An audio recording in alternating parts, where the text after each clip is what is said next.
Welcome to my channel. ನಾನಿವತ್ತು ಬಿಹಾರ್ ಮತ್ತು Rajasthan special ಆದಂಥ ದಾಲ್ ಬಾಟಿ ಚೂರ್ಮಾನ ನಮ್ಮ ಉತ್ತರ ಕರ್ನಾಟಕ ಸ್ಟೈಲ್ನಲ್ಲಿ ಮಾಡ್ತಾಯಿದ್ದೀನಿ. ಹೆಂಗೆ ಮಾಡೋದು ನೋಡೋಣ ಬರ್ರಿ. ಅದಕ್ಕೆ ಮೊದಲು ನಾನು ಒಂದು ಕಪ್ದಷ್ಟು ಗೋಧಿ ಹಿಟ್ಟು, ಆಮೇಲೆ ಒಂದು ಅರ್ಧ ಕಪ್ದಷ್ಟು ರವೆ ಮತ್ತು ಸ್ವಲ್ಪ ತುಪ್ಪ, ಸ್ವಲ್ಪ ಉಪ್ಪು ಎಲ್ಲ ಹಾಕ್ಕೊಂಡು ಎಣ್ಣೆ ಹಾಕ್ಕೊಂಡು ಸ್ವಲ್ಪ ಗಟ್ಟಿ ಮುಡಿ ಮೇಲೆ ಕಲಸ್ಕೊಂಡು ಇಡಬೇಕು. ನಂತರ ಈ ಕಡೆ ಈ ಬದ್ನೆಕಾಯಿ ಇದಲ್ಲ, ಬದ್ನೆಕಾಯಿನ ಈ ರೀತಿ ಹೊಳ್ಕೊಂಡು ಅದ್ರೊಳಗೆ ಬೆಳ್ಳುಳ್ಳಿ, ಹಸಿಮೆಣ್ಸಿನ್ಕಾಯಿ ಹಾಕಿ ಚೆನ್ನಾಗಿ ಎಣ್ಣೆ ಹಚ್ಚಿ ಗ್ಯಾಸ್ ಮೇಲೆ ಫ್ರೈ ಮಾಡ್ಕೋಬೇಕು. ನಂತರ ಆ ಬಾಟಿಗೆ ತುಂಬ್ಕೊಳಕ್ಕಂಥೇಳಿ ನಾನೊಂದು ಫಿಲ್ಲಿಂಗ್ ರೆಡಿ ಮಾಡ್ಕೊತಾ ಇದ್ದೀನಿ. ಅದು ಕಡಲೆ ಹಿಟ್ಟು, ಸ್ವಲ್ಪ ಶೇಂಗಾ ಕಾಳು, ಸ್ವಲ್ಪ ಕೊತ್ತಂಬರಿ, ಉಳ್ಳಾಗಡ್ಡಿ, ಜೀರಿಗೆ, ಉಪ್ಪು ಎಲ್ಲ ಹಾಕಿ ಅದನ್ನು ಕಲಸಿ ಇಟ್ಬಿಡೋಮು. ಇದೇನು ಫ್ರೈ ಆದಂಥ ಆ ಬದ್ನೆಕಾಯನ್ನ ನಾನು ಮಿಕ್ಸರ್ಗೆ ಹಾಕ್ಕೊಂಡು ಸ್ವಲ್ಪ ಜೀರಿಗೆ ಹಾಕ್ಕೊಂಡು ಅದನ್ನು ಮಿಕ್ಸರ್ಗೆ ಹಾಕ್ಕೊಂಡು ರೆಡಿ ಮಾಡೀನಿ.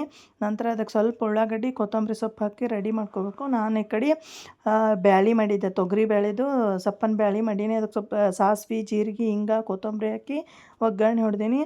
ಈಗ ಇದಕ್ಕೆ ಆ ಬಾಟಿ ಮಾಡೋಕೆ ಅದೇನು ಹಿಟ್ಟು ಕಲಿಸಿದ್ದೀವಲ್ಲ ಅದನ್ನು ನಾವು ಚಪಾತಿ ಉಳ್ಳಿ ತೋತೇವಲ್ಲ, ಆ ಉಳ್ಳಿ ಸೈಜ್ ತೊಗೊಂಡು ಅದರೊಳಗೆ ನಾವು ಕಡಲೆ ಹಿಟ್ಟಿಂದು ಮಿಕ್ಸ್ ರೆಡಿ ಮಾಡಿದ್ದೇವಲ್ಲ ಅದು ಫಿಲ್ಲಿಂಗ್ ಅದ್ರೊಳಗೆ ತುಂಬಿ ಈ ರೀತಿ ನಾನು ಕೆಳಗೆ ಉಪ್ಪು ಹಾಕಿ ಕಡಾಯಿ ಒಳಗೆ ಸ್ಟೀಮ್ ಮಾಡ್ಕೊಂಡೀನಿ. ಎರಡೂ ಸೈಡ್ ಬೇಯಿಸ್ಕೋಬೇಕು. ಅದನ್ನು ಬೇಯಿಸ್ಕೊಳಕ್ಕೆ ನನಗೊಂದು 45 to 60 minutes ಹಿಡ್ದದ ನೋಡ್ರಿ. ಈಗ ಥಾಲಿ ರೆಡಿ ಮಾಡ್ತಾಯಿದ್ದೀನಿ. ಮೊದಲು ಬೇಳೆ ಹಾಕ್ಕೊಂಡೀನಿ. ನಂತರ ಅದೇನು ಬದ್ನಿಕಾಯ್ದು ಚಟ್ನಿ ಮಾಡಿದ್ದೇವಲ್ಲ, ಚಟ್ನಿ ಮಾಡಿಕೊಂಡು ಇದೇನು ಬಾಟಿ ಇಲ್ಲ, ಬಾಟಿನ ಈ ರೀತಿ ತುಪ್ಪದಾಗ ಎದ್ದು ತಿಂದ್ರೆ ತುಂಬ ರುಚಿಯಾಗಿರ್ತದೆ. ನೀವು ಟ್ರೈ ಮಾಡಿ.